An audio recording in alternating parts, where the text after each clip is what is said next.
किसान भाइयों, हमारी प्याज उपज के बाजार भावों का लेवल और बाजार में खरीद और बिक्री के माहौल के हिसाब से देखें तो पिछले कई दिनों से एक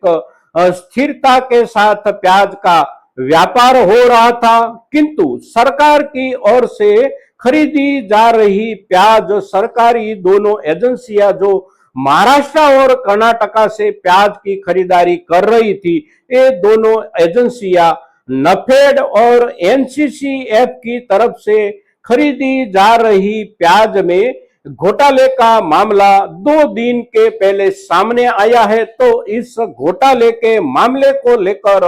प्याज उपज के बाजार भावों पर कोई नकारात्मक असर पड़ सकता है या नहीं पड़ सकता। साथ साथ दूसरी तरफ सावन के महीने में हमारे घरों में प्याज की खपत में नियमित रूप से जो कमी बैठती है, वह कमी बैठने की आशंका को लेकर बाजार में कितना असर पड़ सकता है, ये दोनों मुद्दों के आधार पर आज के दिन हमारी प्याज उपज की वर्तमान बाजार स्थिति के पश्चात आने वाले दिनों में स्थिति कैसी रह सकती है, उसके संकेत की जो चर्चा हम कर रहे हैं, ये चर्चा आप सभी के सभी प्याज उपज के साथ जुड़े हुए किसानों के लिए महत्वपूर्ण चर्चा है दोस्तों। तो आज के हमारे इस एपिसोड में आप हमारे साथ अवश्य बने रहिएगा।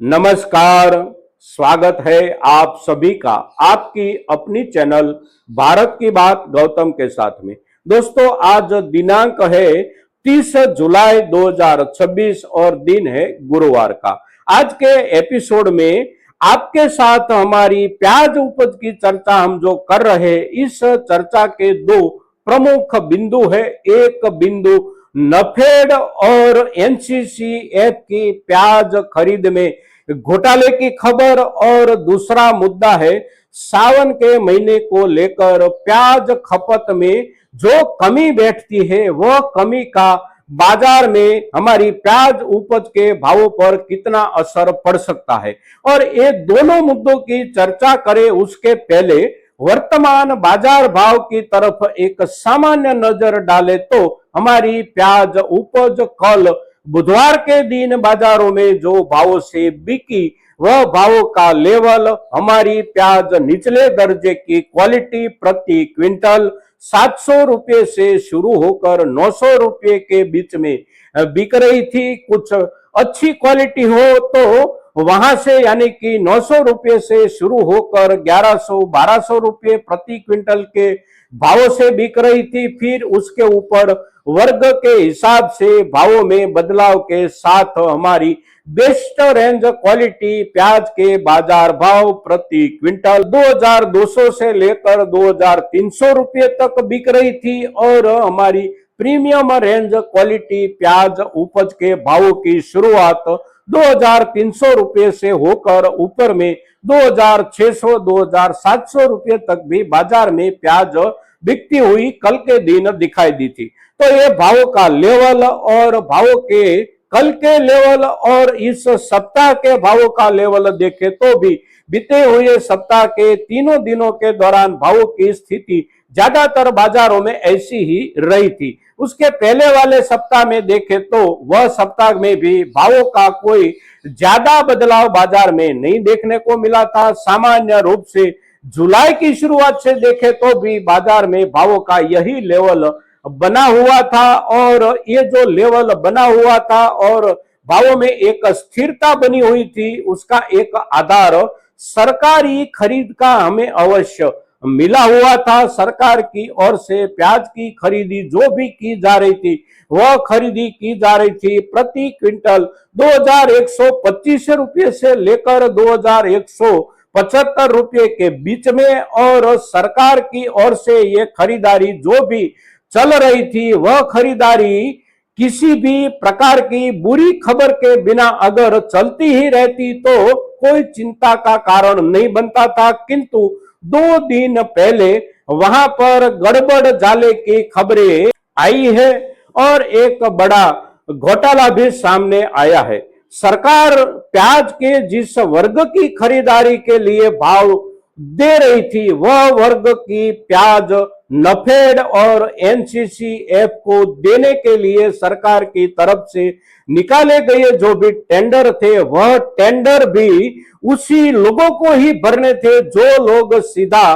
किसानी संगठनों के रूप में काम करते थे, और वैसे किसानी संगठनों ने ही सरकार को प्याज जो पहुंचाई अभी तक में उस प्याज में गड़बड़ जाला कर दिया है, घोटाला कर दिया है। यानी कि सरकार को जिस क्वालिटी की प्याज देनी थी उस क्वालिटी की प्याज देने के बजाय बाजारों से गोल्टा गोल्टी खरीद करके, यानी कि प्रति क्विंटल 1200 से लेकर 1500 रुपए के बीच में बिकती हुई क्वालिटी गोल्टा गोल्टी प्याज खरीद करके वही किसानों के नाम से चलते हुए फर्जी संगठनों ने नफेड और एनसीसीएफ को प्याज बेची जा रही थी, और ये घोटाला सामने आया है तो एक बड़ा सा बवाल मच गया है। और ये बवाल के साथ साथ ही प्याज की खरीदारी भी अवश्य रुक गई है, और खरीदारी रुकने के साथ साथ उसमें जुड़े हुए जो भी लोग होंगे वह सभी लोगों के पीछे जांच पड़ताल तो लगेगी ही, किंतु उसमें जुड़े हुए बड़े बड़े व्यापारी जो भी होंगे, चाहे वह महाराष्ट्र के हो या फिर मध्य प्रदेश के बड़े बड़े व्यापारियों के भी नाम आ रहे हैं, तो वह व्यापारी लोग जो भी है उसके यहाँ भी जांच पड़ताल का एक दमदमाट शुरू होगा, और उसके साथ जुड़े हुए छोटे मोटे व्यापारी जो भी होंगे उसके कारोबार के ऊपर भी अवश्य ये जांच पड़ताल का कुछ दिनों के लिए और कुछ ना कुछ अवश्य असर पड़ेगा। तो उसका असर आखिरकार दिखाई दे सकता है हमारी प्याज उपज के बाजार में, और बाजार में उसका जो भी असर दिखाई देगा वह असर भावों में सुधार का तो दिखाई देने की संभावना ही नहीं बनती। भावों में कुछ ना कुछ नरमी दिखने को मिल सकती है, और ये आशंका निराधार भी नहीं है। साथ साथ सावन के महीने को लेकर हमारे यहाँ प्याज की खपत हमारे घरों में भी कम हो जाती है, और होटल और रेस्टोरेंट की तरफ से भी जो भी व्यंजने बनाए जाते हो सामान्य समय के दौरान प्याज के साथ, वह व्यंजनों में से भी कुछ व्यंजनों में प्याज का उपयोग बंद कर दिया जाता है। तो प्याज की खपत में भी कुछ कमी सावन के महीने को लेकर बैठ जाती है। तो एक घोटाले को लेकर बाजार में कुछ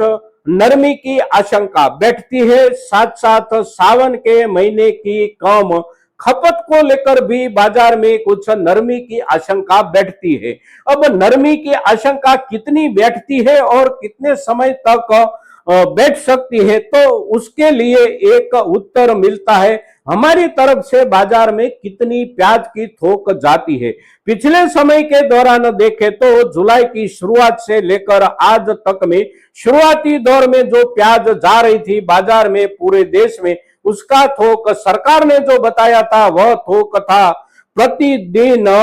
50,000 मैट्रिक टन के आसपास, किंतु उसमें दिन प्रतिदिन कुछ ना कुछ कमी भी बैठती रही थी। तो पिछले सप्ताह के दौरान पूरे देश में प्याज के थोक जो भी आ रहे थे उसके आंकड़े मिल रहे थे प्रतिदिन के 42,000 से लेकर 45,000 मैट्रिक टन, और वैसा ही प्रतिदिन प्याज की आवकों के थोक का आंकड़ा कुछ नियंत्रित रहता है। तो भावों के ऊपर ये दोनों कारणों को लेकर पड़ने वाली जो भी नकारात्मक असर हो, उसका जो भी नकारात्मक प्रभाव हो, वह प्रभाव कुछ कम पड़ सकता है। हमारी तरफ से पिछले दिनों के दौरान प्याज की आवकें जो कम होती जा रही थी वैसी ही आवकें कम बनी रहती है, और प्रतिदिन